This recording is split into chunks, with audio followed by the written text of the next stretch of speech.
Quick video update on my 1955 Thunderbird Sky-View glass top.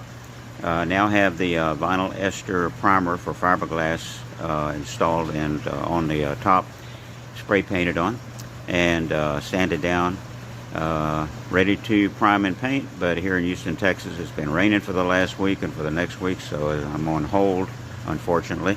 I have the C-pillar ready.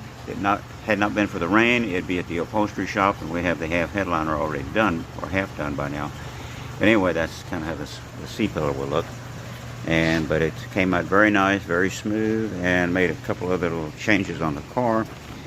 I'm going to put the larger Ford crest on the, haven't ordered it yet, on the gas cap cover.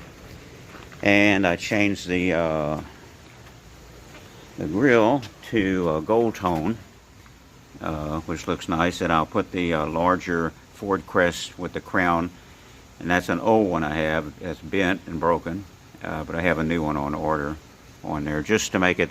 Actually, the Ford Thunderbird and 55 concepts, before they went to production, they had a larger Ford emblem, not the crown but the normal Ford emblem, and kind of like the way it looks. Not too hard to change back, no big deal, but I want it to be a little bit like the concept car for the glass top would have been.